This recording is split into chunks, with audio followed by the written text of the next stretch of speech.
আসসালামু আলাইকুম। Channel I বিশেষ সংবাদে আমন্ত্রণ জানাচ্ছি আমি মোহাম্মদ রাইহান। ইনকিলাব মঞ্চের মুখপাত্র ও আহ্বায়ক শরীফ ওসমান হাদি সিঙ্গাপুরে চিকিৎসাধীন অবস্থায় মারা গেছেন। ইন্না লিল্লাহি ওয়া ইন্না ইলাইহি রাজিউন। তার মৃত্যুতে জাতির উদ্দেশ্যে ভাষণে শনিবার জাতীয় শোক ঘোষণা করেন প্রধান উপদেষ্টা ডক্টর মোহাম্মদ ইউনূস। এছাড়া তার মৃত্যুর পর গভীর শোকাহত ছাত্র জনতার রাজধানী সহ দেশের বিভিন্ন স্থানে বিচারের দাবিতে বিক্ষোভ করছেন। তার মৃত্যুতে শোক জানিয়েছে বিএনপি, এনসিপি, ইসলামী আন্দোলন বাংলাদেশ সহ বিভিন্ন রাজনৈতিক দল। শুক্রবার হাদির মরদেহ দেশে আনা হবে। এছাড়া শুক্রবার বাদ-জুমা দেশের প্রতিটি মসজিদে শহীদ ওসমান হাদির রুহের মাগফিরাত কামনায় বিশেষ দোয়া ও মোনাজাত এবং অন্যান্য ধর্মের উপাসনালয়গুলোতেও বিশেষ প্রার্থনার আয়োজনের আহ্বান জানানো হয়েছে। গত 12 ডিসেম্বর নির্বাচনী গণসংযোগের জন্য রাজধানীর বিজয়নগর এলাকায় গেলে চলন্ত মোটরসাইকেল থেকে হাদিকে গুলি করা হয়। গুলিটি তার মাথায় লাগে। গুরুতর আহত অবস্থায় তাকে ঢাকা মেডিকেল কলেজ হাসপাতালে অস্ত্রোপচারের পর ঢাকার এভারকেয়ার হাসপাতালে ভর্তি করা হয়। পরে উন্নত চিকিৎসার জন্য এয়ার অ্যাম্বুলেন্সে করে তাকে সিঙ্গাপুরে নেওয়া হলে চিকিৎসাধীন অবস্থায় তার মৃত্যু হয়।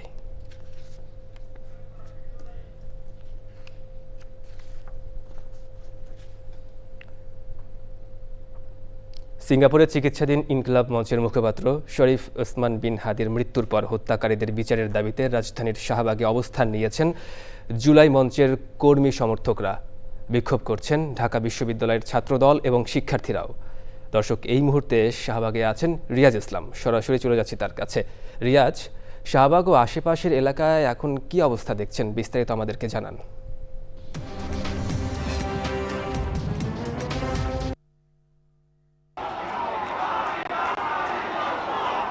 রাত 9:45 হাদি সিঙ্গাপুরে মারা গিয়েছেন এবং এরপরে আসলে খবরটি ছড়িয়ে পড়ে এবং ছড়িয়ে পড়ার পরে যে অবস্থা সেটি আসলে দেখতে পাচ্ছেন আমার পেছনে। অর্থাৎ এই শাহবাগ জুড়ে কিন্তু সাধারণ মানুষ নেমে এসেছে এবং তারা আন্দোলন করছে। রাত 10টার দিকে ব্যারিকেড দিয়ে শাহবাগের চারপাশে রাস্তা আসলে বন্ধ করে দিয়েছে নেতাকর্মীরা এবং সে সময়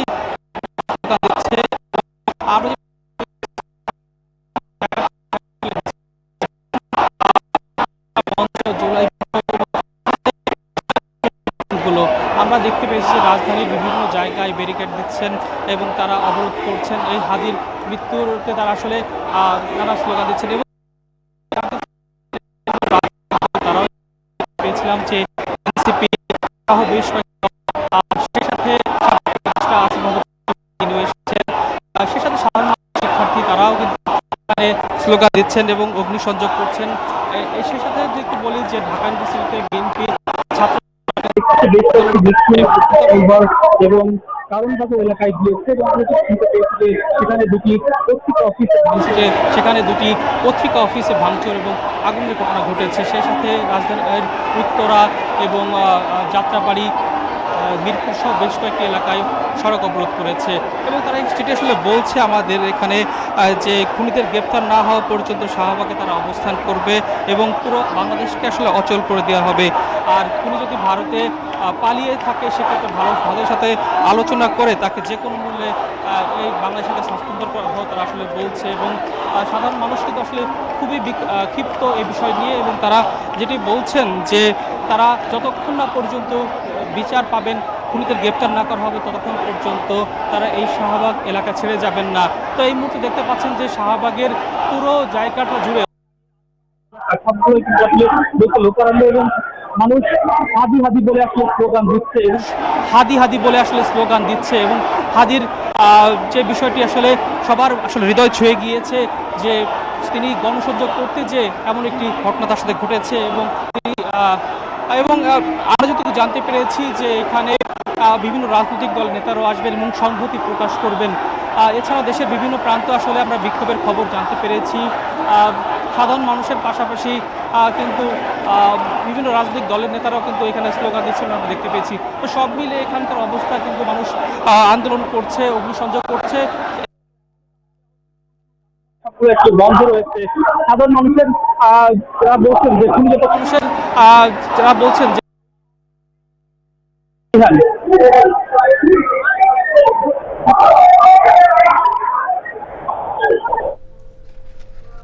ধন্যবাদ আপনাকে বিস্তারিত তথ্য দেওয়ার জন্য। শোকের এই মুহূর্তে শহীদ শরীফ ওসমান বিন হাদির আদর্শ ত্যাগকে শক্তিতে রূপান্তরিত করার আহ্বান জানিয়ে প্রধান উপদেষ্টা প্রফেসর মোহাম্মদ ইউনূস দেশের সব নাগরিককে ধৈর্য ও সংযম বজায় রাখার আহ্বান জানিয়েছেন। শরীফ ওসমান হাদির অকাল মৃত্যুতে শনিবার একদিনের রাষ্ট্রীয় শোক ঘোষণা করেছে সরকার। চকর মালিথার রিপোর্ট। সিঙ্গাপুরে চিকিৎসাধীন ওসমান হাদির মৃত্যুর পরপরই জাতির উদ্দেশ্যে ভাষণ দেন প্রধান উপদেষ্টা প্রফেসর মোহাম্মদ ইউনূস।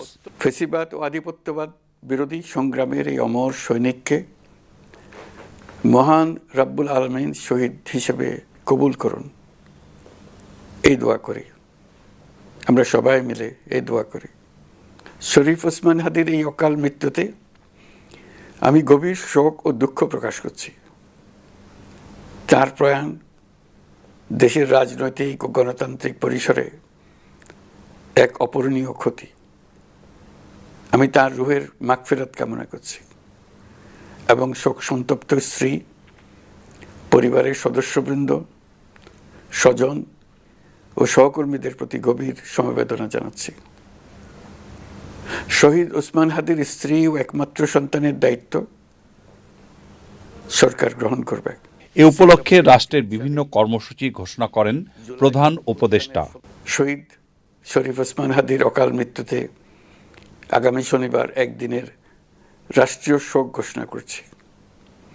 এই উপলক্ষে শনিবার দেশের সব সরকারি, আধা সরকারি, স্বায়ত্তশাসিত প্রতিষ্ঠান, শিক্ষা প্রতিষ্ঠান সহ সরকারি বেসরকারি ভবন এবং বিদেশে বাংলাদেশ মিশনগুলোতে জাতীয় পতাকা অর্ধনমিত থাকবে। একই সাথে আগামীকাল শুক্রবার বাদ জুমা দেশের প্রতিটি মসজিদে শহীদ ওসমান হাদির রুহের মাগফিরাত কামনায় বিশেষ দোয়া ও মোনাজাতের আয়োজন করা হবে। আপনারা তাতে শরীক হন। অন্যান্য ধর্মের উপাসনালয়গুলোতেও আয়োজন হবে বিশেষ প্রার্থনার। নৃশংস এই হত্যাকাণ্ডের দ্রুত সর্বোচ্চ শাস্তি নিশ্চিত করার কথা বলেন তিনি।